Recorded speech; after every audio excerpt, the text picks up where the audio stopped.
Hello friends, স্বপ্নাস খানাপিনার নতুন একটি রেসিপিতে সবাইকে স্বাগতম। আজকে আমি বিটরুট দিয়ে মজাদার একটি সন্দেশ তৈরি করে দেখাবো।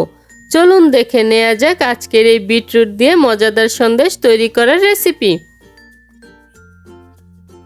বিট দিয়ে সন্দেশ তৈরি করার জন্য এখানে আমি বড় সাইজের 2টি বিট নিয়েছি, আর গ্রাম হিসেবে এখানে 800 গ্রাম বিট আছে।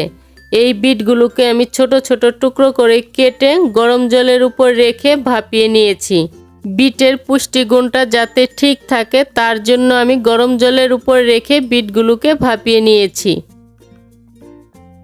এখন ব্লেন্ডারে ভাপিয়ে নেওয়া বিট দিয়ে পেস্ট বানিয়ে নিচ্ছি, আর এই পেস্ট বানানোর সময় কোনো রকম জল ব্যবহার করছি না।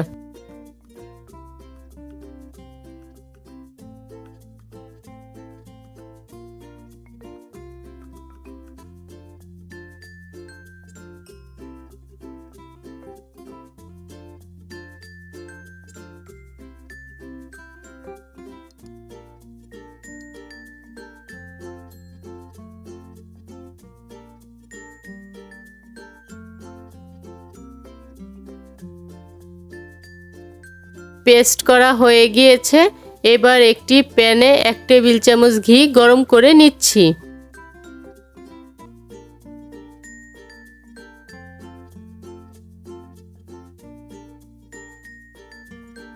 ঘিটা গরম হয়ে যাওয়ার পর এবার এর মধ্যে তৈরি করে রাখা বিটের পেস্ট দিয়ে এটাকে আমি মিডিয়াম আঁচে জাল করে নিচ্ছি।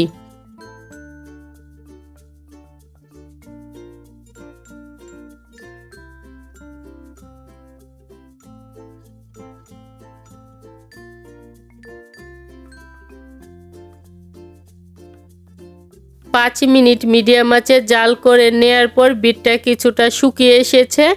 এবার এর মধ্যে স্বাদমতো চিনি ও 1/3 কাপ পাউডার মিল্ক দিয়ে আবারও জাল করে নিচ্ছি।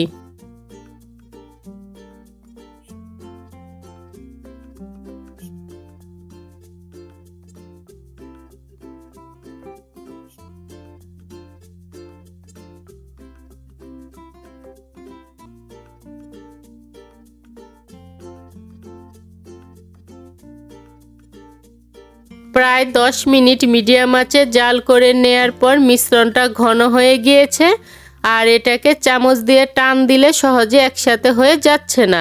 তখন বুঝতে হবে এটা তৈরি হয়ে গিয়েছে।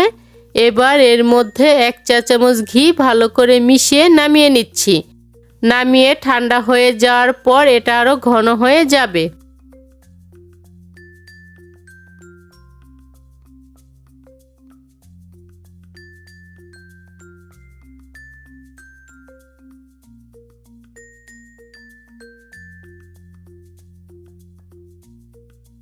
মিশ্রণটা ঠান্ডা হয়ে যাওয়ার পর শক্ত হয়ে গিয়েছে।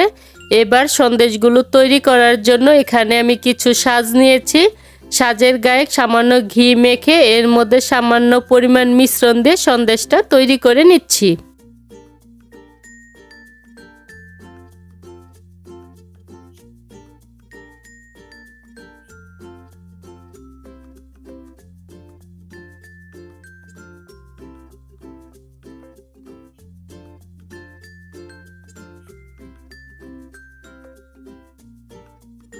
সাজের গায়ে ঘি মাখার কারণে এটা এক পাশ থেকে টান দিলে সহজেই উঠে আসবে। এভাবে আমি আমার পছন্দ মতো সাজে রেখে সবগুলো সন্দেশই তৈরি করে নিচ্ছি।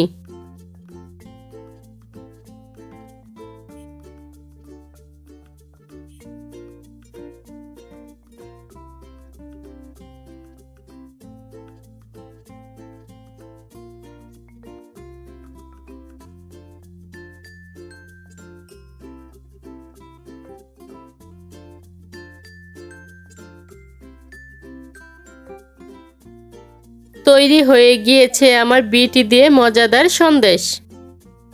আজকের এই বিট দিয়ে তৈরি করা ভিন্ন স্বাদের সন্দেশের রেসিপিটি যদি ভালো লেগে থাকে তাহলে সাবস্ক্রাইব করে পাশে থাকা বেল আইকনে প্রেস করতে ভুলবেন না।